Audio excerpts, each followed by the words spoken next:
Hello guys, welcome back. நம்ம இன்னைக்கு ஒரு புது ரெசிபி பார்க்க போகிறோம். ஜப்பான் சிக்கன் எப்படி செய்யறதுன்னு பார்க்கலாம். 10 பீஸ் சிக்கனில் மல்லித்தூள் 1 ஸ்பூன், கரம் மசாலா 2 ஸ்பூன், மிளகாத்தூள் 1 ஸ்பூன், மைதா 1/2 கப், கார்ன்ஃப்ளவர் மாவு 1/2 கப் போட்டுக்கோங்க. அது கூடவே 1/2 ஸ்பூன் இஞ்சி பூண்டு விழுதும் 1/2 ஸ்பூன் சால்ட்டும் சேர்த்துக்கோங்க. கொஞ்சமாக தண்ணி ஊற்றி நல்லா மிக்ஸ் பண்ணிக்கோங்க. 10லேருந்து 20 நிமிஷம் நல்லா ஊற வச்சு கிறிஸ்பியாக பொடிச்சு எடுத்துக்கோங்க. ஒரு பேனில் 3 ஸ்பூன் பட்டர் சேர்த்துக்கோங்க.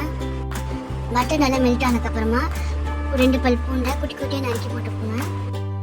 அது கூடவே ஒரு பச்சை மிளகாவை நல்லா குட்டி குட்டியாக நறுக்கி போட்டுக்கோங்க.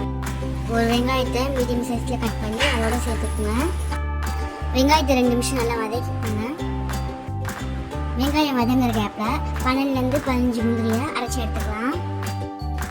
வெங்காயம் வதங்கினதுக்கப்புறம் காய்ச்சின பாலை 1/2 கப் சேர்த்துக்கலாம். பால் நல்லா கொதிச்சு வந்தோடனே 1/2 ஸ்பூன் உப்பு சேர்த்து அரைச்சி வச்சிருந்த முந்திரி பவுடரையும் சேர்த்துக்கலாம். இதெல்லாம் மிக்ஸ் பண்ணோடனே நல்லா க்ரீமியாக வரும். அந்த டைமில் 2 ஸ்பூன் சுகர் சேர்த்துக்கோங்க.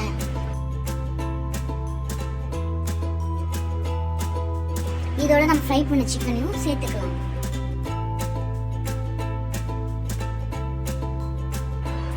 அவ்வளோதான், ஜப்பான் சிக்கன் ரெடி. கடைசியாக நம்ம கொத்தமல்லியை போட்டு ஸ்டவ் ஆஃப் பண்ணிடலாம்.